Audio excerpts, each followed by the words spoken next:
such as oxygen supply, shortage of manpower, drugs, and hospital beds. Fortunately, the impact of the second and third wave on the real economy and the industry was limited in comparison to the first wave, thanks to the vaccination, learning from the first wave, and measures taken by the government. I must especially appreciate the government of Telangana for their proactive leadership, sir, because of which industry has fared well and functioned well in the state during the COVID, in comparison to several other states, including the other southern states. A big round of applause for them. The leadership of the state government is quite visionary and has driven one of the youngest state of the country to be more progressive and dynamic in the state in the country. With their vision, they have made Telangana a model state for industry in the country and brought significant investments, providing right ecosystems for industries to flourish. As we all know that COVID-19 pandemic is a crisis that has shaken up the entire world economy. Every once in a while, we are faced with this event that gets entrenched in history and changes the course of the future generations. It forces business leaders to rethink and reevaluate the overall approach on how to face a crisis. But the businesses by nature are problem solvers, and it is said that every crisis there is an opportunity. Today, many leaders have redefined the organization goal and objectives, reimagined their business model.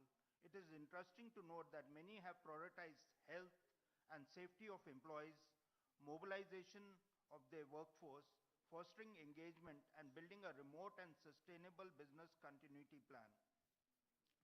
Leadership is not just about managing business, but also being compassionate and giving a helping hand to the needy. Helping society is one of the prime agenda of CII.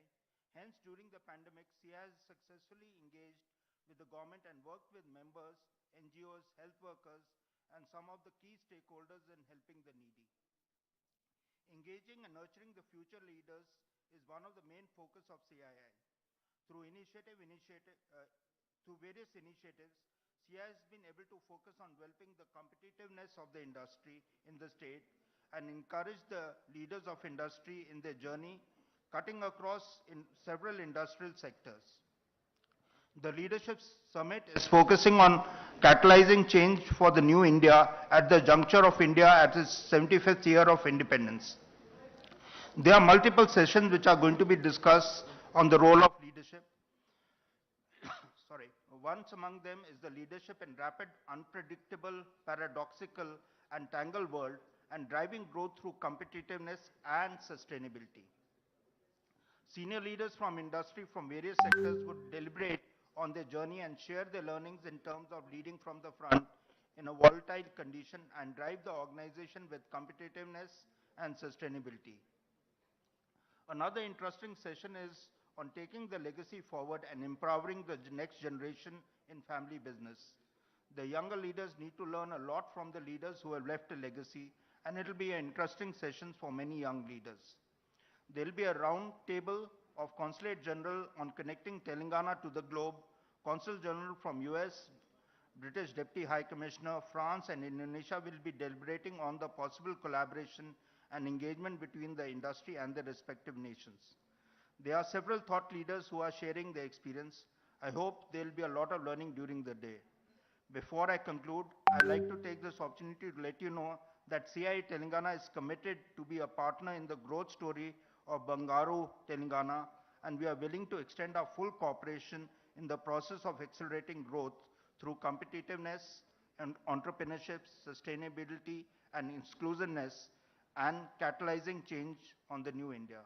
With these few words, I welcome you all to the public session of CII annual meeting and the Leadership Summit. I wish this program a grand success. Thank you very much. May I now invite Dr. Krishna Ila to deliver the special address. Of course, everyone knows Dr. Krishna Ila. Thank you, sir, for joining us. Thank you all of you. I think Honorable Minister and our Jayesh Ranjan and all the members here, Jayesh, good luck to you. I have not prepared any speech, just relax all of you.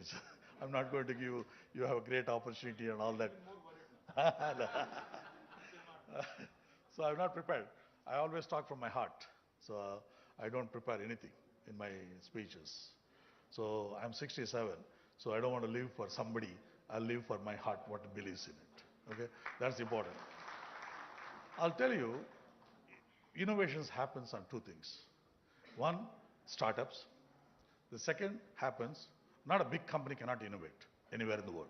It is shown Pfizer cannot innovate.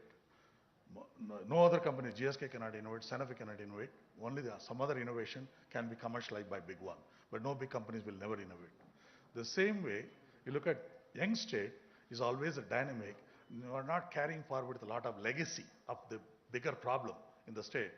And I think one thing, the leadership in Telangana has facilitated. Many people will praise our KTR and all that, for getting a good book with him. But I can tell you one thing, honest statement. This one state never interfered in the industry's growth, never interfered in any problem. I think the most important, what we should look at it, we don't get help also, doesn't matter. But as entrepreneur, if they don't interfere, that's the greatest gift can be given by government, honestly. That's my humble statement. Because, I can praise our minister, but that is not the truth. But our truth is to believe in what we believe in it. And it's true, every entrepreneur here are not been humiliated, tortured, or bogged by anybody. But I will tell you another third point. And I think third point, innovations will come from Telangana. It's not that because our minister is here, I'm praising this. No. Please give me the rubber. I'll give you 3-4 examples of Bharat Biotech innovation as a startup. I was a startup in '97. I was not a big company. I was a startup from agrarian family. And at the same time, what Telangana government is encouraging the startup, what will happen next 5 years? I'll give a few examples of ours.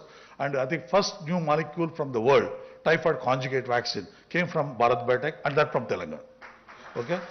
And after the separation of the state, the first new molecule came from Telangana, typhoid conjugate, first time in the world. And that has completed a human challenge in Oxford and effectiveness studies in 6-7 countries all over the world. And that speaks that the innovation can happen from India. Many people will not believe that because no Indian company copies. That's what the perception always we have in our mind. Please change that mind. It's happening differently now, today the world. And I'm telling you, chikungunya. We are now funded by CII, which is the phase 3 trial in Thailand, Colombia, and Malaysia, and the Philippines, and India. And funded by CII, and that will be the first vaccine in the world, again from Telangana. And third, Zika vaccine, first global patent in the world. Why I'm saying this one? We are the only company as a startup believed in the neglected disease will turn into pandemic in the future. And we've been working right from the inception of the company that any day neglected disease will be a pandemic and we need to be prepared. So coming to my conclusion of the speech is very simple. And I think Telangana is well prepared to handle any pandemic in the future much better. We are also developing, a lot of other Indian companies are developing a lot of platform technologies. I predict that next pandemic, if it comes, it will be in the animal side on food security issues, if at all happens. If it happens, we don't want that, but if it happens, the likelihood is probably the food security will be another limiting factor which we should look at it. And I think as a manufacturers, as a state, I think we are well prepared than anybody else. I think you look at a containment facility, biosecurity, containment, BSL-3 facility, only first one in the world is right in Telangana, right in Shamirpet, right in Genome Valley. That speaks that we are the first facility in the world. We have even better than Wuhan lab is only a lab. It is not production facility. So the first production facility is right in Telangana. I think we are geared up as a country, as a state. And as a state, and I'm telling honestly, I'm proud to say that in front of all the people here, government never interfered. They were there all the time. Even when I had some problem with the TSIC on some assigned land, they said, we'll come and help you. We'll help you. They came directly to us, I'm telling honestly. Company people are lethargic people. I've seen one thing, I'm telling you. Company people are lethargic today. Company people become complacent. And employees also become complacent. Yeah, if you push game, I'll leave this job and go to Aurobindo. And Aurobindo will push him, you go to Reddy Lab. So you people have taken strategy, but government is not like that. Government is sincerely committed to things, but I think as industry, we are still not serious lot of things. And I think we need to get serious on issues what is required, what happens in our organizations, what happens to our human resources, and what goes wrong with our human resource, RF inefficiency, should be looked at very seriously instead of looking at the government inefficiency. And that is very important. And I think startup is an amazing strategy by the government has done. And I think we'll beat any state in the world probably in the next 2-3 years. And number one. Number three, I think people CII should focus on agriculture and food processing industry. Very important because we predict India is the only country can feed the world. And I think in that game, agrarian requires help. And I think we all want to be comfort zone in the 5-star hotel in Kakatiya and all that. That is what we are looking at it. And I think we need to look at everybody has got a CSR responsibility to help in agrarian community. This is only time in the pandemic, only agriculture has never grown growth down. It has grown up. And I think the Indian farmers have done a tremendous job to the country's progress. And I think we are grateful to all the Indian farmers of this country. What we can add value to the producers? How can we add from Nizamabad turmeric? How can we add value to that? And how can we export 20-30% of the turmeric to other part of the world so that the market price of turmeric can go up in Nizamabad? And I think we are all entrepreneurs, genius people. And I think you need to look at strategically and put small. If you can't do the business, you put your money into some startup who can do the job. It's not that you have to be selfishly do everything yourself. You can do with some other partnership. I think look at it, partnership is the only game to succeed, and I wish you luck. Thank you very much for giving the opportunity.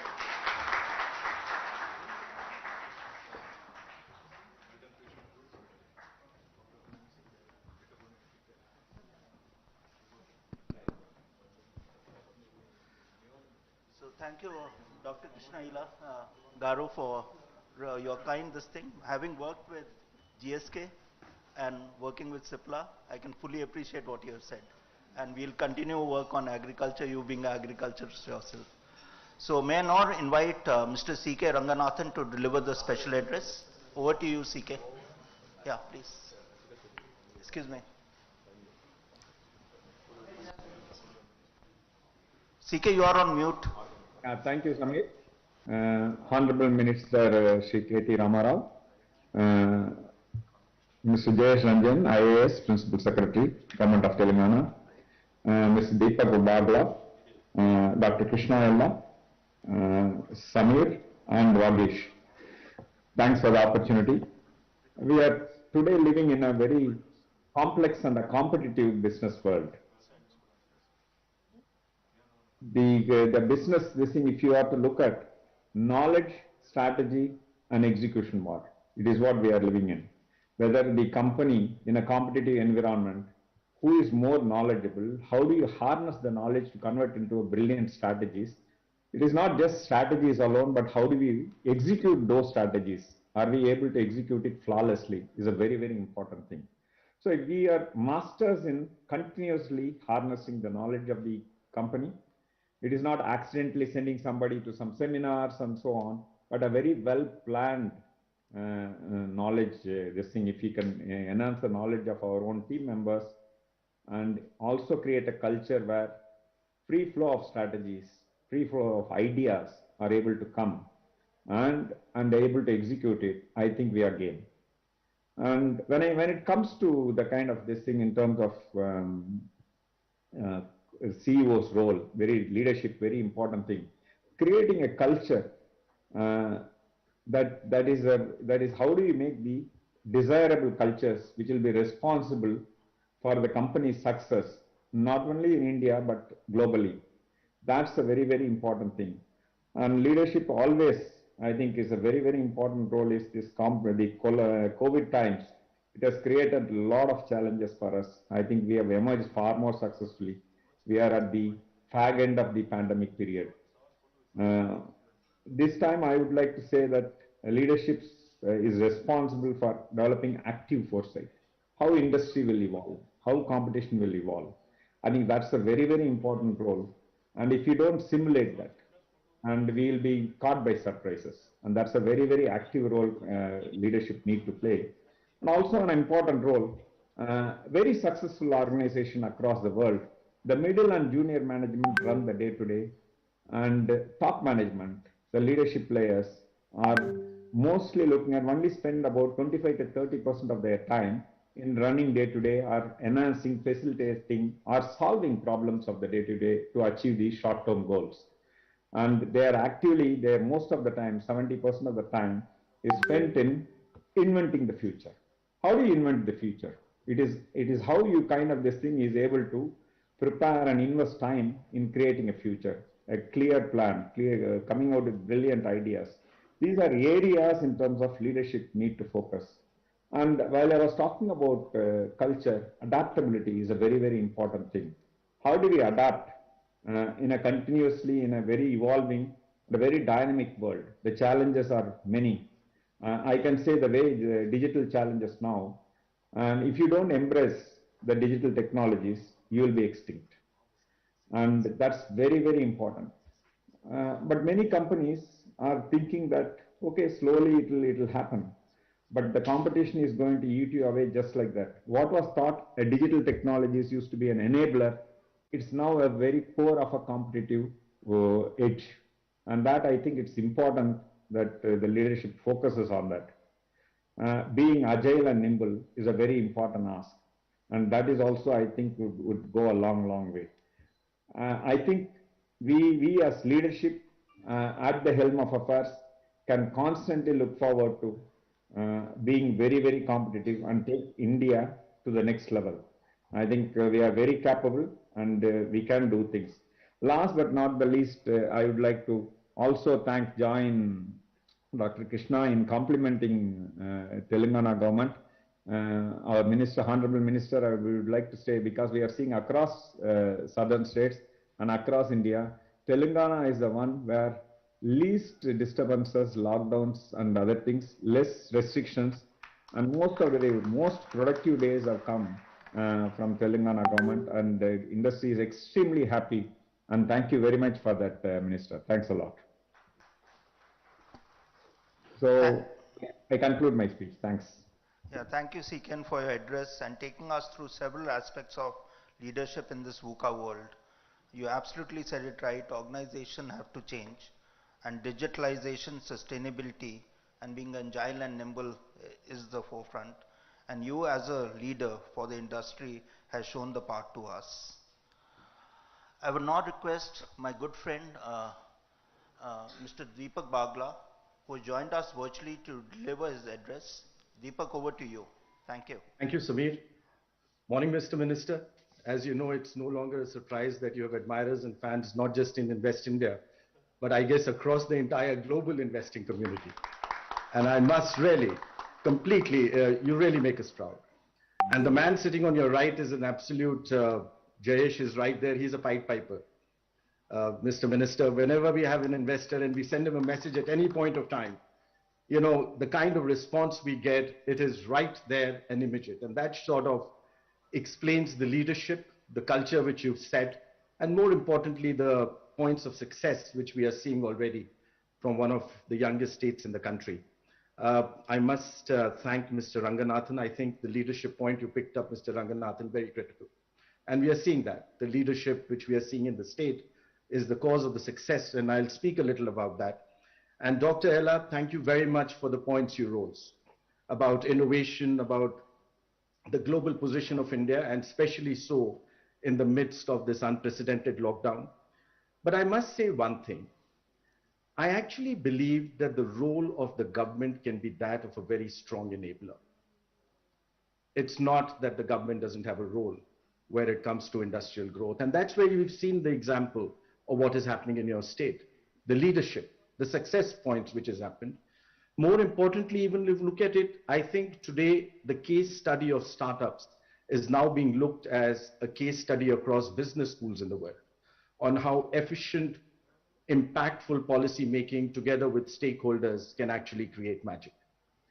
And Mr. Minister, I must tell you, the person sitting on your left, Mr. Goel, Samir, ever since college we knew he would be the one who would make us all proud, and he continues doing that. So congratulations, Samir, and thank you for the excellent work which you are doing for all of us, and more importantly, for getting us all together. And Mr. Dikshit, we look forward to hearing from you. But sir, now on some of the comments which I have. I know we've been through the worst of times, but there are also some of the best of times we can look forward to from here. It was brutal the past 24 months. But I think the time has come now to look forward. And now from the Invest India perspective, let me just share some thoughts. And especially on Telangana, because this is a place and a state and the leadership we look forward to as we are moving towards a $10 trillion economy by 2030. The GDP of Telangana today, sir, is about $170 billion. That means if I rank it globally, it's anywhere between 55 and 60 in the world, ahead of Kuwait, I must say, just catching up on Qatar, Hungary, and if I may just add and make it topical, just a little behind Ukraine as we speak. But I think this is a juggernaut which is now ready to propel and take forward its stake in a much larger way. In the Indian context, number 6, you're behind Maharashtra, Tamil Nadu, Uttar Pradesh, Gujarat, Karnataka. I must tell you, West Bengal is catching up very fast with you. But I'll tell you what is in the strength of Telangana as it stands. Look at the growth rate of Telangana. And if I look at it for the past 5 years, 2016, over 14%, 17, 13.9, 18, again 13.9, 19 again, ahead of 14%, 14.7%, 20, 11.3%, even in the midst of that lockdown. What am I trying to get at? If I look at even an average of what you've done over the past 5 years, and let's look at a little over 13%, we are looking at a GDP of close to $300 billion by 2030. That means Telangana will be adding, it's 450 odd billion by 2030. That means they'll be adding about $300 billion to the bottom lines and the balance sheets of all those who will be joining Telangana in this journey. And that's where I talk about the leadership which has been created there. Look at the ease of doing business rankings. A remarkable jump, one of the few states which has jumped from number 13 to number 3.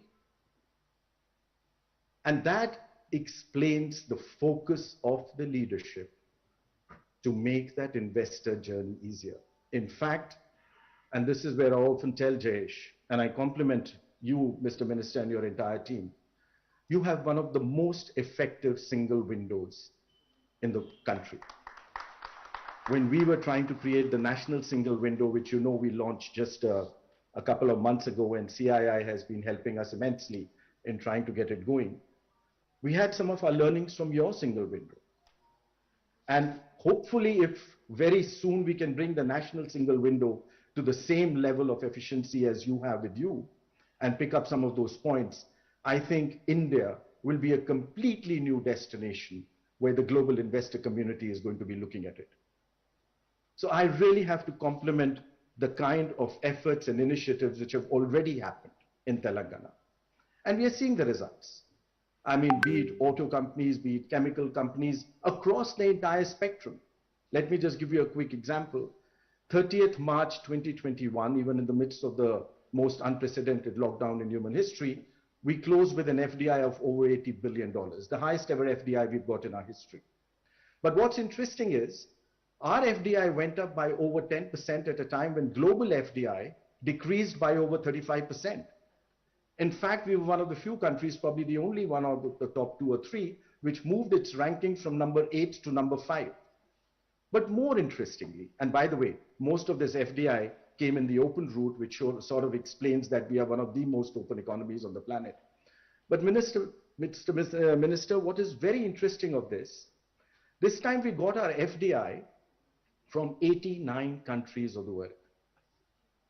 They trusted you with the future you are bringing into this country. And it came across 63 sectors. We have one of the widest, broadest base of opportunity which is today available in the world. And most interestingly for me, this time it came across 30 states and union territories. It's again getting broad-based. And the story of people who are leading by example and setting best example for other states to come up is Telangana being one of those. And that also explains the startup policy. Mr. Minister, one of the best successes from my perspective of our startup policy is not just the unicorns. You know, 2020, we had a unicorn every 30 days. 2021, we had a unicorn every 10 days. This year, we've already had a unicorn every 5 days. But that's not where the story ends. The story is that out of 739 odd districts of India, today over 650 of them have a registered startup with the government of India. The new engine of growth of India, of the new India, is now ready to be bottom up, with a participation from each and every citizen of this country. And for that, we thank the leadership. And Mr. Minister, we thank you for setting best-in-class examples where we all learn from and help others. And here I also must compliment you and your team again. I remember when we were doing the startup policies for India and even the ease of doing business, we had paired states together to help other states which were more aspirational to come up the curve. And you had paired yourself with another set of states, and you've helped those states come up the curve too. This, ladies and gentlemen, is the new India. So Samir, thank you very much for getting me. I take it back to you and I end with these comments. But I really have to thank you and CII for the partnership they have had with us and the support which they continue to provide to take this journey forward. Thank you again, and back to you. Thank you, Deepak. Really pleasure to listen to you, and really proud that you could make time. You are at the control room, I know, and you are now ensuring that all our students who are in your train do get back safely, a lot of them from Telangana. So thank you very much, and also thank you to success of Invest India. You have had global applause thanks to your leadership. Thank you once again, Deepak. Really appreciate your time. A big round of applause for him. May I now invite Mr. Jayesh Ranjan to deliver the special address. Over to you, Jayesh. Thank you. Honorable Minister, Dr. Krishna Ella, Mr. Samir Goel, Mr. Vagish Dikshit, Mr. Jayesh, Mr. Ranganathan, Mr. Bagla, various past chairpersons of CII, senior industry leaders, ladies and gentlemen. This is the time of the year when this annual ritual of leadership change happens in CII. So let me begin by congratulating and complimenting Mr. Goel and his team for their able stewardship during this very difficult times. They have been of enormous help and support to the government. So my personal thanks to you, Samir ji. And at the same time, I would also like to welcome Mr. Vagish Dikshit and his team, and look forward to a very exciting partnership in this coming year. This is also the right time for me to mention a few important priorities of the government in which we require deeper commitment and engagement from the CII. Not to suggest that CII has not been forthcoming in these matters, but I would request for much more strong and deeper engagement. The first thing which comes to my mind is, Honorable Minister keeps talking about it, is our young workforce and the people who are on the verge of joining the workforce. Actually, Minister Sir has given a nice term for them. He calls them think force. And that is something which we feel very positive and optimistic about, because the size of the young population in Telangana, their aspirations are very, very strong. But we all have a collective responsibility in ensuring that they are properly skilled and trained. And for the last few years, for the last 4 or 5 years, we have been working with, let us say, the universities, the State Higher Education Council, CII itself, of introducing a very strong program of internships and apprenticeships. We have reached somewhere. It is not to say that we have not made any progress at all, but a lot of ground needs to be covered. And since Mr. Dikshit, you are taking over and you have yourself led from the front when it comes to matters of internship, apprenticeships, etc., I would like this culture to be permeated across all members of CII. And during your tenure, I would like CII actually to give some kind of a commitment or take a pledge that every member company will adopt or will accommodate X number of student interns, X number of apprentices from the nearby ITIs, polytechnics, colleges, universities. And now today, we don't even have to confine ourselves only to the state universities. We have very good private universities also. So even that catchment is available today to the industry to accommodate as interns and apprenticeships. And there are, of course, existing laws, rules, etc. We have also done, just before COVID, I remember we had prepared a very detailed, elaborate map of the catchments, like which colleges, which institutions can be tagged to which industry. So once you settle down, I would like to revive this idea and work again with you. Another very important priority, which Mr. Bagla spoke about, Dr. Krishna also spoke about, is about promoting entrepreneurship. Many of you would know that CII has chosen the headquarters of its National Center for Entrepreneurship and Innovation at Hyderabad. It is currently operating from T-Hub. Of course, because of the situation over the last 2 years, its activities have slowed down, but I expect now for them to really take off.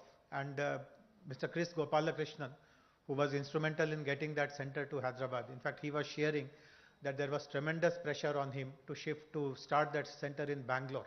Of course, as you know, for very unfair reasons, whenever people think about startup, they automatically think of Bangalore, which, as I personally feel, is extremely unfair. But for various reasons, and since Mr. Gopalakrishnan himself comes from Bangalore, there was tremendous pressure on him. But he recognized that the kind of government support, the ecosystem building that the Telangana government has done, no one else has done, not just in the south, but anywhere in the country.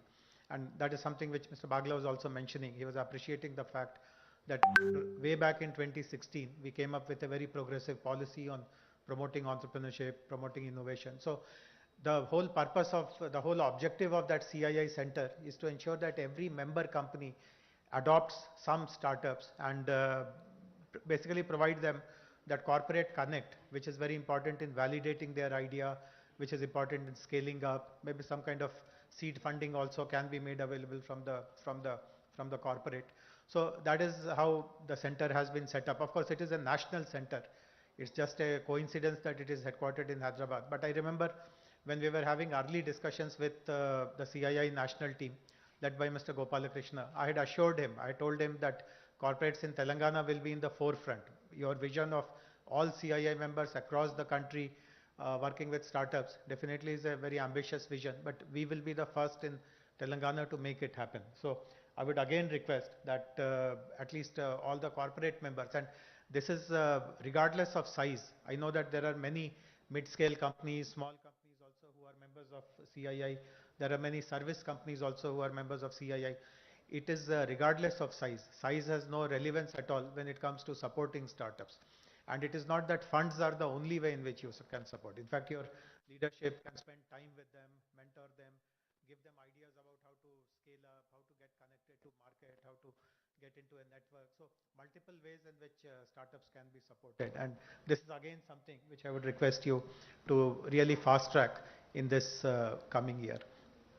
Another very important priority, some of you might have heard Honorable Minister or read about it in the newspapers. Honorable Minister spoke at the Harvard India conference a few days ago, in which he again highlighted how sustainability is a very important part of our economic development. I mean, as the data has been explained by Mr. Bagla, our growth story is phenomenal, but it is not at the cost of sustainability. Every step that we have taken is underlying sustainability. And this is again a third request to CII. Why it's not to say that you haven't been doing it. In fact, we appreciate the kind of support you have given to Harita Haram, and now you are going to give awards also. But there are various other aspects of sustainability. For example, promoting electric mobility, taking care of water bodies.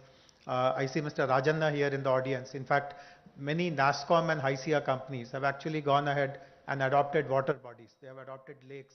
And today, more than a dozen lakes, particularly in the western part of the city, have been beautified. Their contamination levels have drastically gone down. They have been made very community friendly.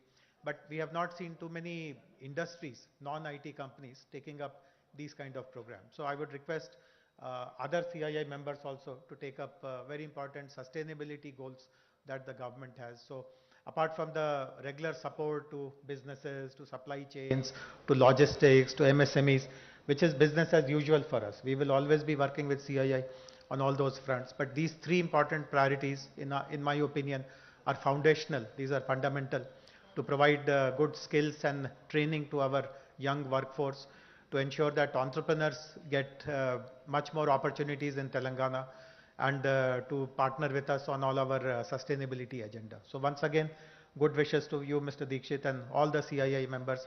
Let us have a very, very promising and very flourishing year ahead. Thank you very much. Thank you, Jayeshji.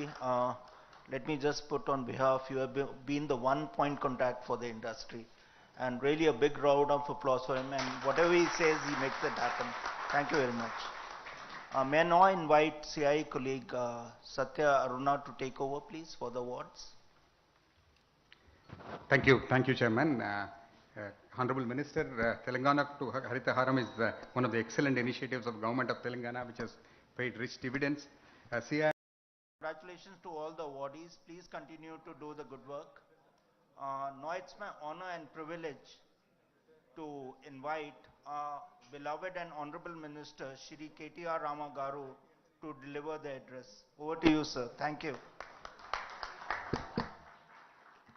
Thank you, Sameerji. Thank you to the entire team of the Confederation of Indian Industry. Now I've actually understood the success of attendance in a CII meeting. Need I say more? I don't know. Meer awards baga ichesi andarni pilchesi. You're making sure that the entire room is packed. So Sameer, lovely strategy. I'll follow this in future. Congratulations on completing your term, and Vagish, congratulations on assuming the mantle of chairmanship of CII Telangana. Good luck.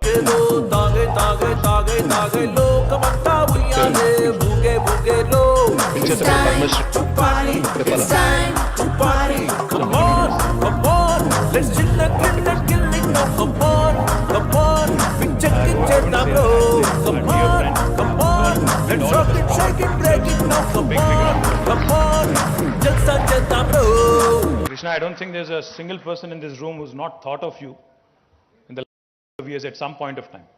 Krishna phone cheste vaccine evana tondaraga dorukutunda, పిల్లలకి ఏమైనా vaccine ఇచ్చేయచ్చా, లేదా ఏదో రకంగా కృష్ణతో మాట్లాడి మా స్టేట్కి కొన్ని ఎక్కువ వ్యాక్సిన్లు తీసుకోవచ్చా. I think everybody he's gone through that. So you, Suchitra, I'm sure your entire team, Sai and everybody must have been bombarded with calls, but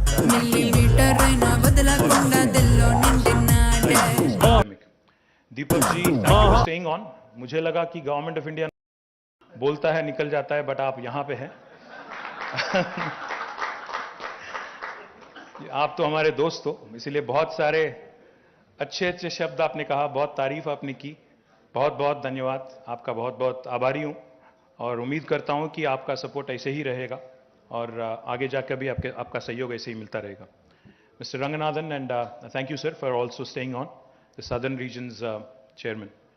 Ladies and gentlemen, today, in fact, as I've just mentioned, is the opportune time of the new team of CII in Telangana taking over from the past team. The baton is being, passed on to Vagish today. But incidentally also, today marks the second anniversary of the first COVID case in Telangana.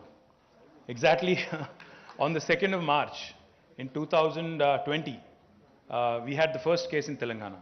So एकदम सही time चुना आपने, समीर को बाहर भेज के आप नया चार्ज ले रहे हो जब थोड़ा माहौल बेहतर है. Vagish is a smart man, we all no.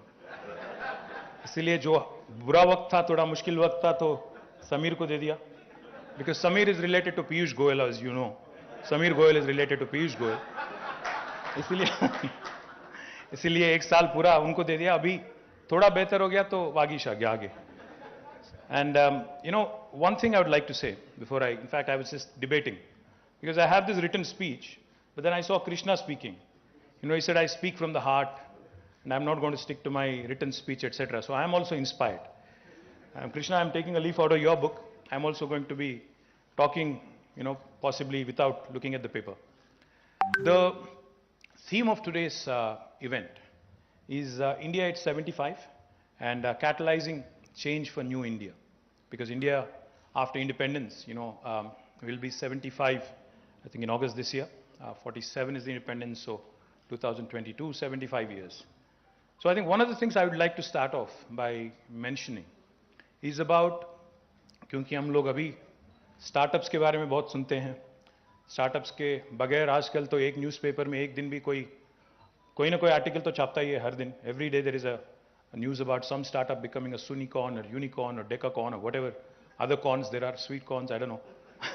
There are a bunch of things that keep popping up every so often. So let me talk about the most successful startup in 75 years of independent India. That is the state of Telangana. And the reason why I say this is not because I represent the government of Telangana, but because the numbers actually speak for themselves. 7 years ago, my friend Sarita, who's sitting here, 7.5 years ago, who's a captain of the industry, had hosted a dinner, or we had met at a dinner where almost 100 or 150 businessmen and women were present. So she, as a son of the soil, as a daughter of the soil, asked me a pointed question. This was not when the TRS had won the mandate. This was much before. No, you were right in asking. About 8 years ago, I think it was. This was at a friend's place. We had all met for dinner, about 100, 150 of us. People who were concerned, people who were worried, people who were anxious as to what would happen when the bill would get passed in the parliament and when the new state of Telangana would come into being. Sarita being Sarita, for those of you who know, she doesn't hesitate to speak her mind. So she asked me point blank onto my face. She said, तुम लोग लड़ तो रहे हो तेलंगाना के लिए, but what is it that you guys are trying to accomplish by dividing Telugus? तुम लोग क्या करना क्या चाह रहे हो? This is what she said. So I told her, listen, this is actually for the benefit of the people of both Telugu-speaking states eventually. This would help all of us. This would expedite development. This would bring more prosperity. This would spread, in fact, infrastructure growth in all pockets as opposed to, concentrated development in certain pockets, etc., etc. Of course, she was not convinced. But today I'm going to possibly talk about, now you're convinced. Thank you, Sarita. So today I'm going to tell you why you should possibly be convinced.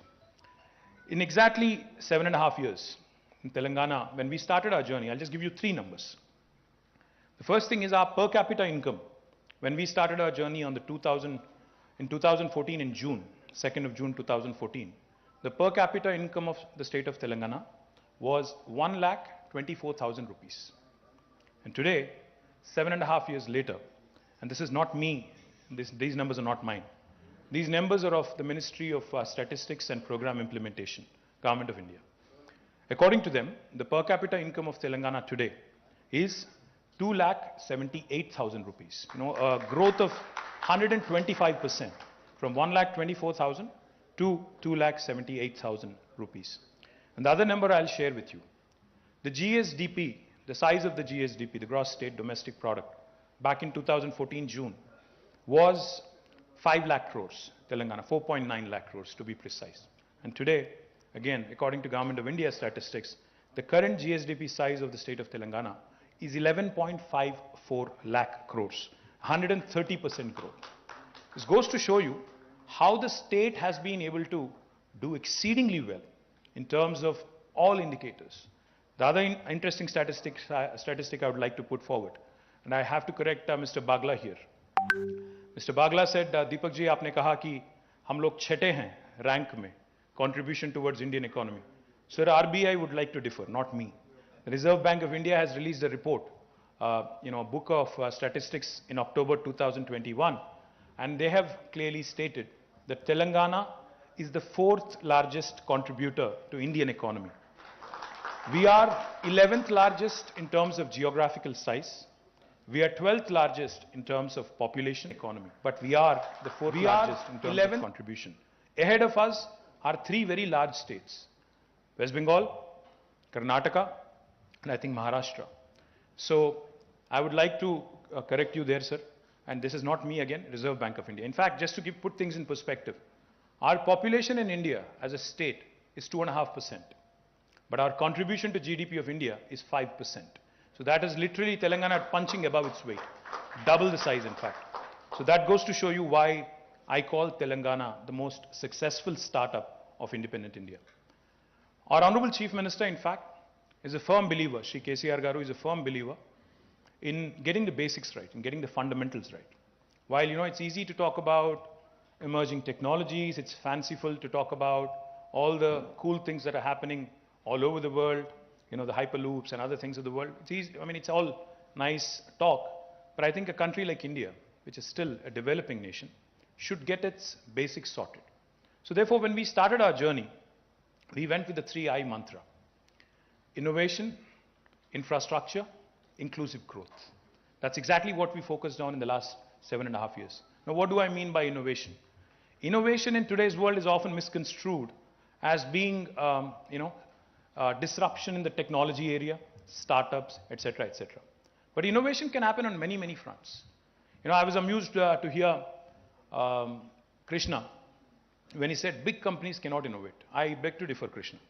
In fact, even big companies, can innovate, should innovate if they have to, they want to sustain, if they want to remain around. Because otherwise, you lose your edge, you basically lose your mojo, and you're gone in no time. Because if you think about it, 20 years back, Yahoo was a big name. Today not, and I think each of us in this room, or most of us in this room, the younger lot may not remember that, but most of us in this room had a Yahoo account. I did too. Now I don't even remember my password because I don't use it anymore. It's lost its relevance, and now we have so many other things that have come up and so many other things that have just, eclipsed Yahoo and other behemoths of the early 2000s.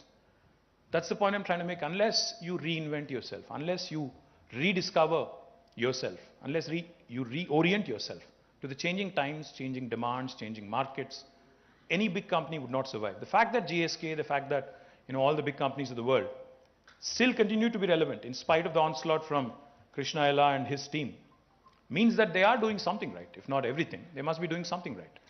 The point I'm trying to make is invention, innovation is not confined to startups or technology alone. Even government should innovate. And that's exactly what we have done with our policy making. Mr. Bagla just spoke about how Telangana's industrial policies leagues ahead of anybody else. That is because our Honorable Chief Minister in this very room sat for 7 hours with the industry bodies, tried to understand in the very initial days of government. He said, let me sit with you, understand the pain points. Let me understand how I can make a difference. And in 2014, July, I think it was, there was a meeting held in this room. And by 2014 November, Telangana came out with its first legislation. That is the Telangana State Industrial Project Approval Self-Certification System, the TS-IPAS. Now, it's like the easy pass, that you would run into in the US. TS-IPAS has been extremely successful.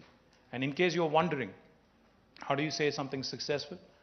We have given out more than 18,000 clearances. We've been able to attract more than 2.3 lakh crores of investment. And we've been able to create a direct job potential of 1.6 million jobs. This is something that is truly amazing for a new state in India. And this growth, the numbers that I just reeled out, is all despite several things. It's despite the bifurcation blues, because the new state has to settle in. There are still issues to be tackled with the other state, with our brother state, or sister state, as you would like to call it. We have still some issues to settle. The bifurcation blues are still, in some areas at least, they're still there. This is despite the fact that there was demonetization, which affected all of us, which affected the growth of states, districts, countries, the entire country as such, industries also. And this despite the pandemic. 2 years of pandemic, and still Telangana, in fact, as was pointed out by Mr. Bagla, even if you look at an average, it's more than 13%. And if this same growth trajectory continues, then we would certainly be at that magical $470 billion or $500 billion, I think he was referring to. We'd be there by 2030, which is a humongous contribution to India's economy, if you ask me. Innovation was not confined to industrial clearances alone. Innovation was also brought in other spheres of life, such as municipal administration. How we give clearances to the industries in 15 days, and if you do not deliver in the 15-day window, how it is a deemed approval on the 16th day, was also replicated by municipal department. We asked the municipal department also to study how building permissions are given.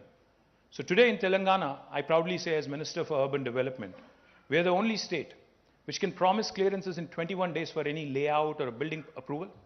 If we don't deliver on the 21-day window, on the 22nd day, without you having to meet any official, it's a deemed approval. In fact, for plots of less than 500 square meters, the approval is instant. It's self-certification. No state in India will tell you this. So this is the sort of innovation Telangana has made. Innovation in Panchayati Raj and rural development. The new act that we brought in for village development is something truly unique. I don't think there is any state in the country which said 10% of the budget from the village panchayati or the municipal body has to be earmarked for greenery. 10% of your budget is green budget. And the new act also espouses, also makes it very, very clear that the village sarpanch or the municipal councillor or the municipal chairperson or the panchayati secretary can lose their job and will lose their job if they do not ensure 85% survival of the plants that have been planted in their respective domains. I don't think any government in India has done this. Now that is the innovation I'm talking about. Innovation does not have to confine itself to cool technologies. Innovation is about impacting the society in a positive way. And that's what I'm saying. Governments can innovate, others also can innovate. And when I say the 3I mantra, innovation, infrastructure is the second I. On the infrastructure front, why Telangana has grown is because we have spent lots of money. We spent extensive money on ramping up our infrastructure. We were a power deficit state when we started our journey. We had an installed capacity of 7,000 megawatts. Today our installed capacity of power is more than 16,000 megawatts and more than doubled in the last 7.5 years. We spent lots of money on that. That is why Telangana is able to provide quality power supply to industry, to households, and also to agriculture. We are the only state in the country, in fact, that provides 24/7 free power to small and marginal farmers. Again, you would not hear this from any other state in India. Infrastructure not only in power, drinking water. We are the only state in the country which had completed, a project which had, the laying of 140,000 kilometers of pipeline. A project called as Mission Bhagirath, which is aimed at providing a portable drinking water connection to each and every one of the 10 million homes, 1 crore households in Telangana. A unique project where we spent nearly $7 billion has been completed, and today Government of India has drawn inspiration from us and has started what is called as Har Ghar Jal, a new program which they are asking other states also to emulate. Infrastructure is not, again, only on power and drinking water, but also in irrigation. I don't know how many of you in this room know this. The world's largest lift irrigation project, the world's largest, not India's largest, the world's largest lift irrigation project has been conceptualized and has been completed by the government of Telangana in less than 4 years of time. Now, we often talk about Chinese execution. We often talk about how things move fast in China. But the new state of Telangana, the youngest state in India, has shown to the rest of the country how well things can happen, things can move, provided the political will and collective efforts of the bureaucracy and engineering department are showcased. You would be surprised, we are lifting water, Godavari, from about 82 meters above sea level to 612 meters above sea level to near Hyderabad through a multi-stage lift irrigation program. And we are engaging some of the biggest pumps in the world, pump sets in the world, 137 megawatts of pumps each, with about, I think, 6 or 7 running in tandem to lift water from such a long distance. This is, again, a very, very unique kind of a model that Telangana has been able to champion. For those of you who are wondering, what about the third I? Innovation is good, infrastructure is fine. What about inclusive growth? Telangana has shown this country that inclusive growth can be showcased.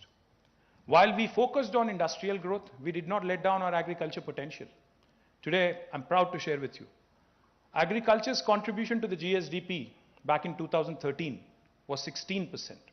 Today, in 2021, our agriculture contribution to the state's GSDP has increased by 5% to 21%, which is humongous. 5% increase is not easy. And I can assure you of one thing, Dr. Krishna Illa said, if there is a next pandemic, it is likely to be on the animal side affecting our food security. I can confidently say this. No matter what happens in rest of India, Telangana will not only be secure with its agriculture produce, we will be able to support other states in the country if that happens. I hope it does not happen, but we will certainly be there to the rescue of the rest of the country as well. The reason why I say this is because our agriculture produce has increased so much that even Food Corporation of India, उन्होंने भी हाथ उठा दिया, बोला कि हम procure नहीं कर सकते हैं आपके साथ, इतना ज़्यादा आ रहा है, इतना ज़्यादा पैडी आ रहा है प्रोड्यूस आपसे, तो हम नहीं खरीद सकते हैं आपसे. That is the level of increase in agriculture produce that Telangana has been able to showcase. You know, at one point of time, Punjab was called the granary of India. But today, proud to share with you, Telangana is that granary. We have replaced Punjab and we are the granary to the rest of India. The point I'm trying to make, gentlemen and ladies, is that while Telangana continued to grow industrially at 13% or more, our agriculture produce also, because we focused on agri, but we did not let down our farmers. We came out with innovative schemes. I talked about innovation. Our Honorable Chief Minister came out with a program, Farm Input Subsidy, called as Raitu Bandhu. 75 years of Indian independence, no other leader, no Chief Minister, no Prime Minister thought about it, of doing a direct benefit transfer to our farmers. We are the first state in India, in independent India, to have come out with a policy where the farmers have been given 5,000 rupees per crop. And for 2 crops, we are giving them 10,000 rupees per acre every year. And the kind of money that is being spent is about 15,000 crores per annum to about going to about 62 lakh farmers in the state of Telangana. This has again inspired Government of India to launch what is called as PM Kisan. So innovation need not be confined to certain areas. The other thing I also wanted to mention, you know, while Telangana continued to grow industrially, we also ensured that environment was not affected. Proud to share with you, just a couple of days ago, the entire country's Indian Forest Service officers were in this very room. I was here talking to them. The entire country's principal chief conservators of every state was here. And they were telling us that Telangana today ranks number 1 according to Forest Survey in terms of increasing the green cover. Our green cover increased from 24% to 31.7% in the last 7.5 years. Our industry continued to grow, but our green quotient also continued to grow. So that goes to show you, inclusive growth can happen. Industry and greening can go together. Industry and environment can prosper together. Agriculture and IT can prosper together.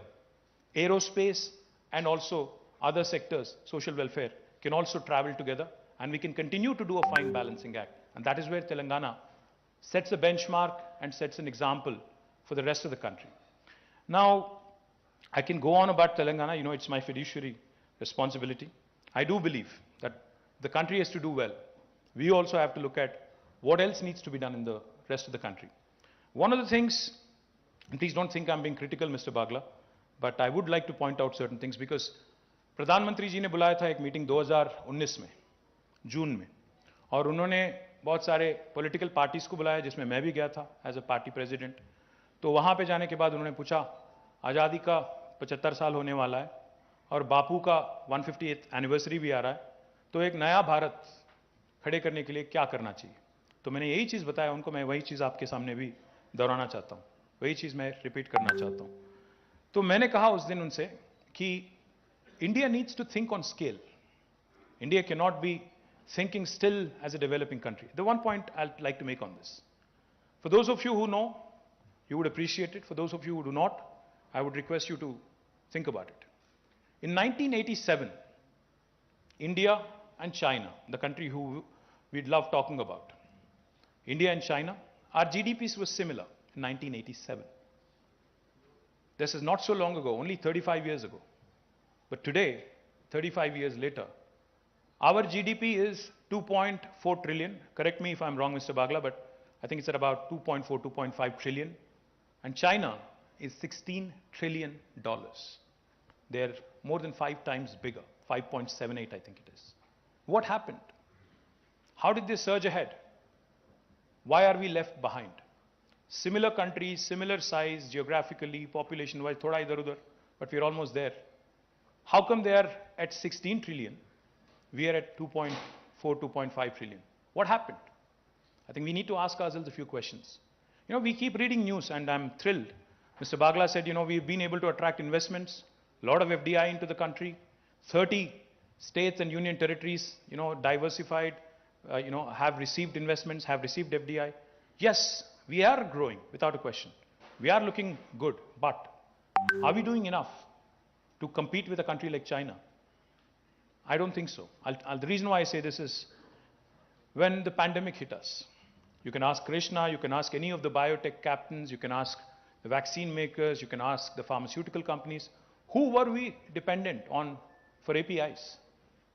Where was all the dependence? If China had shut shop, if China had said no, what would have happened? I think our industry would have suffered a great deal.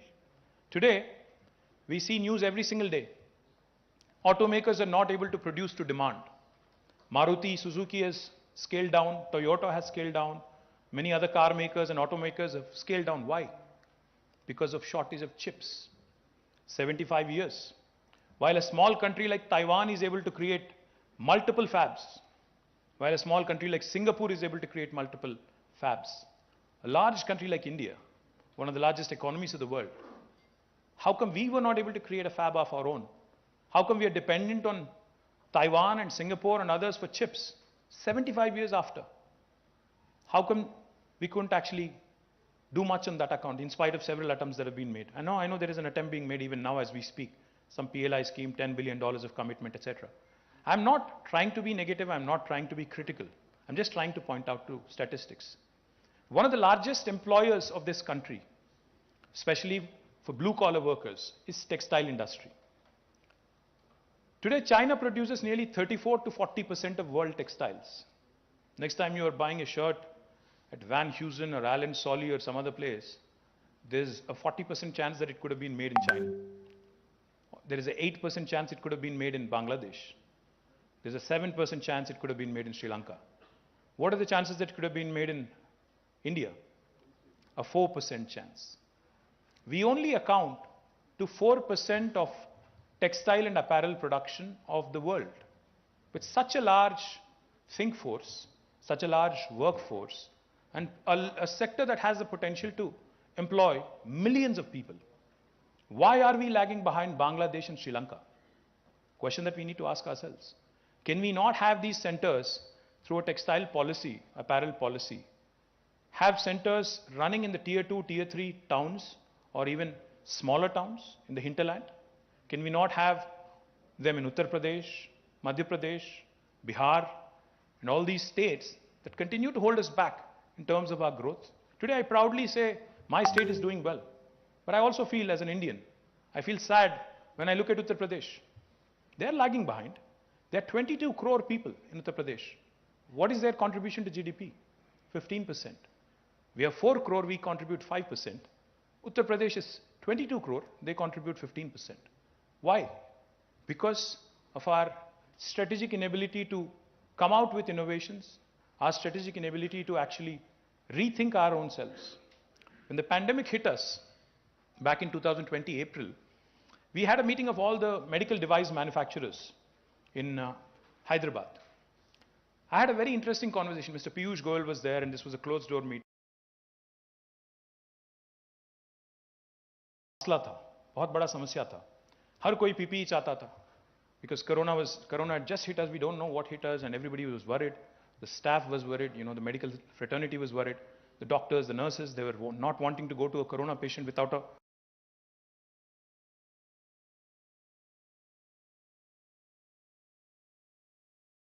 I asked him, I said, आप gloves कहाँ से लाते हो? Gloves कहाँ से लाते हो? Mask कहाँ से लाते हो? PPE कहाँ से लाते हो? He said, I bring it from China. But I said, Wuhan, the entire virus, they are badly affected. So supply chain would also be affected. How are you going to continue to ensure that we receive supplies in time? That gentleman said, sir, it's a sorry state of affairs. But it actually, अगर मैं यहाँ produce करता हूँ, यहाँ manufacture करता हूँ India में, it is more expensive than if I import from China. Now, we should be asking ourselves that question. I request CII, you're a neutral platform. See, if I say this, Government of India will think, since I'm politically not aligned with them, मैं criticize कर रहा हूँ. You're an industry body. What stops you from asking government of India this fundamental question? कि ऐसा क्यों है कि हम कोई यहां पे मैन्युफैक्चर करते हैं वो ज्यादा कॉस्टली हो जाता है, जबकि हम लोग अगर इंपोर्ट करते हैं वो तो चीप बनता है? ये क्या लॉजिक है? एक तरफ बात करते हैं सेल्फ रिलायंट इंडिया की, आत्मनिर्भर भारत की, और दूसरी तरफ हमारे पॉलिसीज इतने फ्लॉड है कि यहां बनाना चाहते भी हैं हम तो बहुत ज्यादा एक्सपेंसिव है. It makes you uncompetitive cost wise. So how will you survive in this environment? Any hospital will not procure from you. Simple, because you're, economy-wise, in terms of cost competitiveness, you're just not there. So these are the questions, these are the fundamental changes we need to be making in our country. We have a huge coastline of more than 8,000 kilometers. How is it that our sea trade, our maritime trade, is less than that of Singapore, a small island nation? The number of containers that are handled by Singapore port are much higher than all the container load that is handled by all of our ports put together. Is it not a matter of shame? The number of transshipments handled by Colombo port is actually much more than that of our top 4 seaports. Is it not a matter of shame that we can't even make our ports transshipment hubs in spite of being such a large country? I don't even want to talk about our highways and highway speeds and truck movements and truck speeds, etc., etc. The point I'm trying to make is, it's good to have ideas and slogans. Make in India, great slogan. But we need to back it up with reforms and policy. We need to actually have a solid policy backup saying, yes, make in India, don't just assemble in India. Agar if you make in India, you're competing with large manufacturing countries like China. When will that happen? How will that happen? Unless you think on scale. I've been requesting government of India कि अगर आपको China के साथ मुकाबला करना ही है, we've been saying this for the last 4 years, 5 years, you need to think on scale. China has these large industrial parks, 70,000 acres, 50,000 acres. There's a place called Shizhou. There's an industrial park in 70,000 acres. Why is size important? Because it brings about economies of scale. It reduces the cost of production. What is the biggest industrial park in India? What is our size? Today, Telangana is conceptualizing a pharma city which is in about 14,000 acres. Even for that to happen, it's a huge, humongous task. We've already created and set up India's largest textile park in Warangal in about 1250 acres of land. And we've been asking government of India to support us. कि कुछ support करो, अगर कोई राज कुछ करना चाहता है. पहले तो policy paralysis से दिल्ली में सुनते नहीं है. उनको जैसा दीपक जी ने कहा, growth आ रहा है. मैं ये नहीं कहता कि growth नहीं आ रहा है, but that is happening by default. I'm sorry. हम लोग कोशिश कर रहे हैं. सब लोग कोशिश कर रहे हैं. हर राज कोशिश कर रहा है. इन्वेस्ट इंडिया कोशिश कर रहा है. इन्वेस्टमेंट आ रहा है. ऐसा नहीं कि नहीं आ रहा है.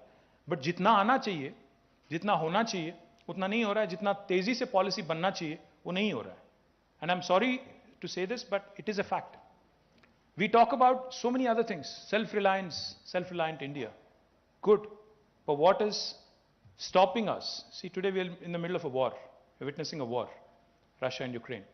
And I'm sure many Indians have also thought of this, and so have I. What happens if something very similar happens to India? Are we ready? Defense-wise. What is our position on making our own missiles, our own defense systems and ammunition, etc., etc.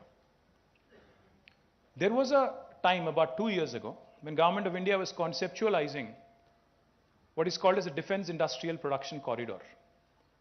I went to the Minister, Commerce and Defense, both, requested them. I said, ma'am, this was Nirmala ji then. I went to her and I said, ma'am, the most logical destination for this to be in India, because of the existing ecosystem, nothing else, nothing more, is between Hyderabad and Bangalore, because Hyderabad has a large number of defense PSUs, and so does Bangalore. So it would make a great deal of sense to have this defense industrial production corridor between these two large cities, and it will actually hit the ground running, so to speak. She said, no, but the decision is already made. I said, on what basis and where? She said, the decision is made, it would be in Bundelkhand. I said, what is in Bundelkhand? I want Uttar Pradesh to grow. But Uttar Pradesh or Bundelkhand, will it be able to attract a Lockheed Martin? Will it be able to invite, a Sikorsky? Or will it be able to invite some of these large aerospace companies and, give them the confidence that you can hit the ground running? She said, no, the decision is made. The point I'm trying to make is if you really want India to prosper, India to grow, support the current ecosystem, support the growing ecosystem, support the states which are doing well. I am all for supporting UP, Bihar, Madhya Pradesh, Rajasthan. I have nothing against them. They are, of course, my sister states in India. I want them to grow. I want them to contribute to my country. I want my country to be a first world country. But our policy making has to be in sync with what we have. We have to play to our strengths. We cannot say क्योंकि उत्तर प्रदेश में 80 Lok Sabha seat है तो हम वहीं पे कुछ लगाएंगे, क्योंकि तेलंगाना में 17 है, हम यहाँ नहीं करेंगे, और उत्तर प्रदेश में योगी जी हैं, उपयोगी हैं भारत सरकार के लिए, तो वहाँ लगाएंगे, और तेलंगाना में KCR है जो कि हमारे लिए उपयोगी नहीं है, तो यहाँ नहीं लगाएंगे. पर तेलंगाना भी तो आप ही का भारत का हिस्सा है. तेलंगाना कोई दूसरे देश में थोड़ी है ना. ये मैं एक इंस्टेंस की बात नहीं कर रहा हूँ, काफी सारे इंस्टेंस हैं मैं जो कोट कर सकता हूँ, बट नहीं करना चाह रहा हूँ.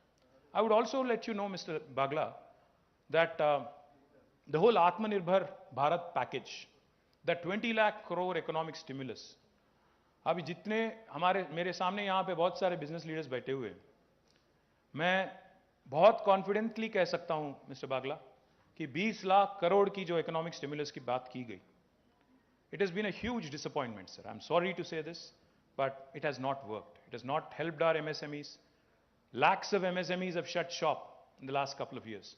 I think now is the time to introspect, to think forward, to think ahead, come out with a very realistic strategy and not just numbers and figures which just look good on the paper. My humble submission to the CII is, if I speak and if I make a point, it will be misconstrued and it will be reported as political criticism. It will be looked at as criticism from the opposition benches. But a neutral body, a body which has, I'm sure, members of all hues and shades of all political affiliations in its organization, such as the Confederation of Indian Industry, if you espouse the cause of India, if you espouse the cause of how India needs to grow, India, does not have the luxury of leapfrogging. India needs to pole vault. India does not have the luxury at 75 of abhi bhi leapfrog karenge nahi. You need to really pole vault. You need to really jump ahead, and you need to really be able to grab the opportunity. China se bahut log nikalna chahte hain bahar. Everybody is talking about China +1 or complete exit of China strategy. I will not name names, Mr. Bagla, but I'll tell you one thing. There was a large aerospace and defense company that came to me and that said, sir, हम लोग China से निकल के बाहर आना चाहते हैं, India में लगाना चाहते हैं बेस अपना. But क्या करें हम लोग? Government of India is arm twisting us and telling us to go to Bundelkhand. I don't want to go there. I want to come to Hyderabad. What do I do? So I could not have said, what do? I can't do much there also. But unfortunately, that is the matter. If a company is not getting response, if an investor is not getting response, practicality, then they will go elsewhere. They'll go to Indonesia, they'll go to Malaysia. India is not the only option, Our competition as Hyderabad is not with Bangalore. Hyderabad is not competing with Bangalore or Delhi or any other state. Sir, Telangana today is competing with Malaysia, Indonesia. We are competing with Vietnam to attract electronics, textiles, etc., etc. So we cannot be looking at things, putting our blinders on and saying कि हम लोग उत्तर प्रदेश आएंगे तो यहाँ पे करवाएंगे आपसे काम, वरना नहीं करवाएंगे. इंडिया में आपको मौका कहीं और नहीं देंगे. My request to CII also is please be bold, reach out to the powers to be in Delhi. आप उनसे झगड़ा करो, लड़ो और पूछो उनसे, डिमांड करो, क्योंकि इलेक्शन भी ज़्यादा दूर नहीं है, अब शायद सुनेंगे थोड़ा, तो आगे जाके बात करना पड़ेगा. एक आदमी ऐसे थे जो आपके CII में थे, थोड़े दमदार थे, बोलते थे, राहुल बजाज. बदनसीबी है कि वो गुजर गए, अभी वो नहीं रहे हमारे बीच. He was the man who used to speak his mind. I remember meeting him several times in Davos. He was not afraid of speaking his mind to union ministers and government. बहुत लोग डरते हैं आप में से लोग. मुझे याद है एक इंस्टेंस, हमारा यहाँ पे ग्लोबल एंटरप्रेन्योरशिप समिट हो रहा था, तो फलकनुमा में हम लोग डिनर दे रहे थे. अब नाम तो नहीं लूंगा मैं, उनकी बदनामी हो जाएगी. तो हम लोग इंतजार कर रहे थे वहाँ पे प्रधानमंत्री की और चीफ मिनिस्टर की. तो बॉम्बे से एक इंडस्ट्रियलिस्ट आए थे यहाँ पे, उनका फ्लाइट खड़ा हुआ था शमशाबाद में, फलकनुमा में डिनर करके उनको जाके अपना फ्लाइट में जाना था. तो वो कह रहे थे कि भाई मैंने तो सोचा कि 9:30-10 बजे तक हो जाएगा डिनर, तो मैं वापस जाऊंगा 11 बजे तक. I have invited some guests at home. तो मैंने कहा ठीक है निकल जाओ, बहुत सारे लोग हैं यहाँ पे, मैं बोल दूंगा उनको कि आपको जाना था, जल्दी था, वो लोग लेट हो रहे हैं तो आप चले जाओ. He gave me a dirty look. सिर्फ तुम्हें पता है क्या होगा अगर मैं चला जाऊंगा तो. सो ये माहौल अच्छा नहीं है. डर के काम करना अच्छा नहीं है. दोस्ती के साथ काम करो, प्रेम के साथ काम करो, मोहब्बत के साथ काम करो, इंडस्ट्री के साथ. And I think the most important thing, I was feeling a bit sheepish also when Dr. Krishna Ella kept saying, the government here does not interfere. Apparently that has become a compliment also. We are supposed to be enablers, Krishna. If anything, apparently it has become a compliment. Being unobtrusive also has become a compliment. It's a matter of collective shame. If governments today are being complimented for being unobtrusive and not harassing you, it's a matter of shame. If anything, we should be complimented for doing more, for being enablers, for creating infra, for making conducive policies. Hey, all of which I have done, huh? We have done.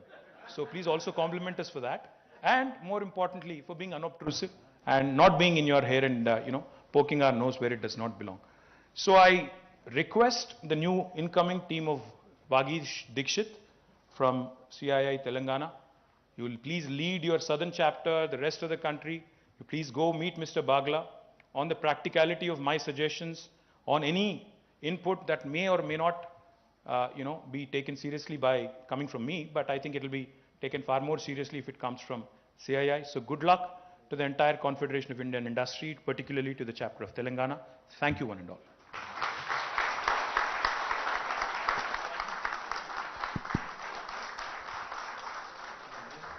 So thank you, sir. It's always a pleasure to listen to your address. The leadership that Telangana really transformed over the last 8 years is testimony to that. And Telangana is becoming a model state. A big round of applause to them. Can we give him a standing ovation? Please. No, thank you. Okay, not an issue. Over to you, Vageshi. Thank you.